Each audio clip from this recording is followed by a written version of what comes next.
Why do we believe? What draws us to a mosque, temple, or church? Since ancient times, humans have had an innate curiosity to understand natural or supernatural occurrences. And from this curiosity, many beliefs have been created throughout time. When do you think the earliest belief systems were created? The earliest systems of belief imagined an invisible spirit world that existed alongside the physical world of humans. Hunter-gatherer communities created ritual songs and dances, or staged mock hunts to please the spirits of the natural world. The spirits were believed to come from certain people, animals, places, or objects, while other spirits controlled certain aspects of life.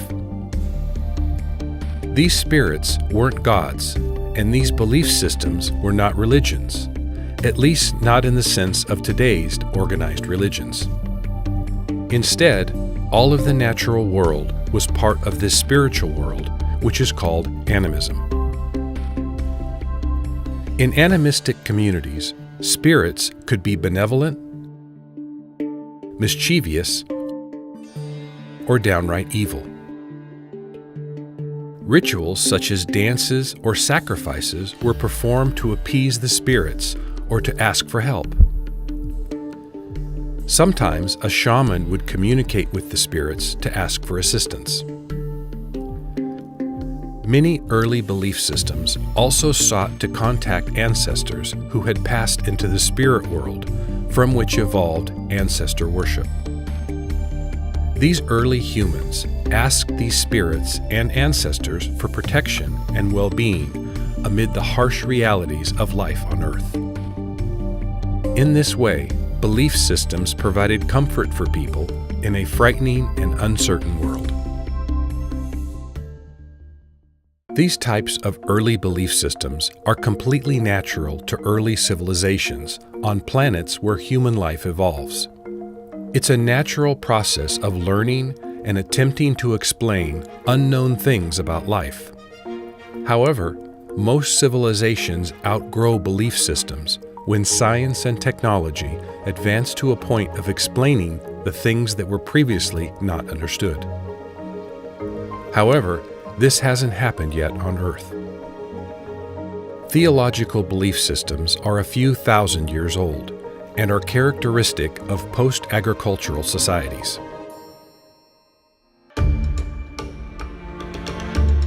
Ancient Egypt flourished in the Mediterranean for almost 3,000 years. The Egyptians worshipped more than 1,500 gods, such as Osiris, Ra, and Horus.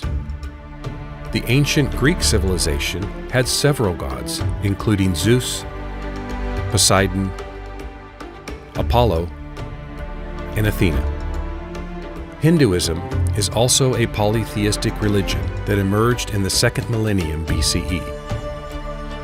The three main Hindu gods are Brahma, Vishnu, and Shiva.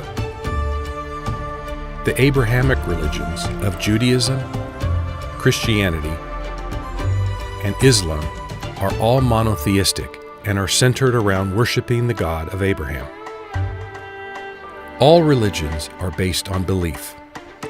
Belief in God, belief in Jesus, belief in an afterlife, belief in the church, belief in religious texts, belief in everything possible.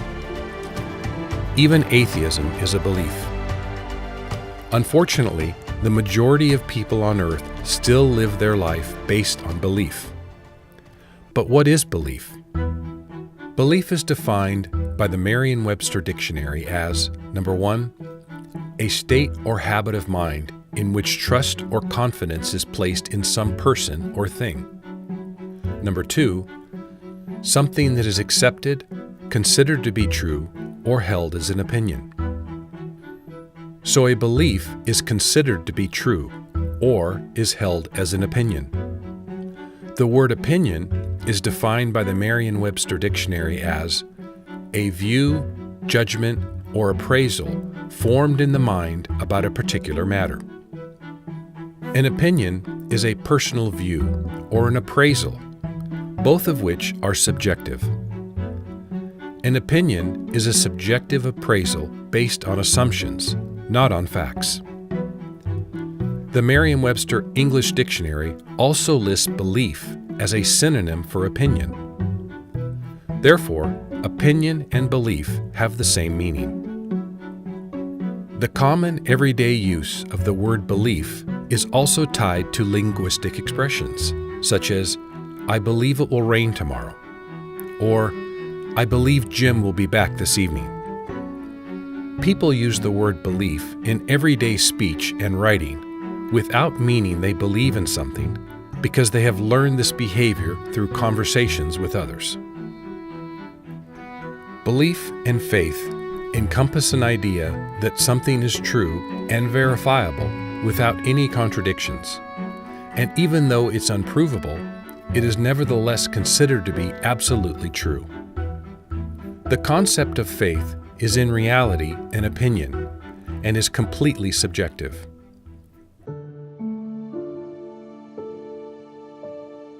Faith is shaped by personal feelings, personal interests, prejudices, a lack of objectivity, and a strong bias conditioned by emotional impulses. In today's world, there are many people who swear that everything they are told is the truth. There is no deliberation or second thoughts. Every word is simply accepted and believed as truth without consideration or verification, regardless of whether it's related to religious or secular matters. From there, people pass on their belief to the next person, who also accepts what they just heard as truth. And through this unending cycle, beliefs are spread throughout society. Beliefs should never be equated with actually knowing something. To know something means much more than to have information and knowledge or a belief about something. For example, if you go to school to learn a profession or a trade, the time in school explains how the job is done and provides a basic overview of the knowledge required to perform the job. After school, the knowledge is applied through on-the-job training or an apprenticeship. It's the repeated application of knowledge during practical experience over time that builds towards a real knowing of the job. When we examine our lives, it should become evident that beliefs and opinions are formed when we either don't know or are unsure of something. We go through life making decisions and forming opinions beyond the evidence we've acquired. But it's better to accept that we don't know something rather than to form opinions and beliefs. There are many reasons to avoid forming beliefs. Beliefs create walls around our mind, and these walls stay there until something causes us to think differently. Strongly held beliefs, such as religious belief, create barriers between the believer and any new information or facts that may arise.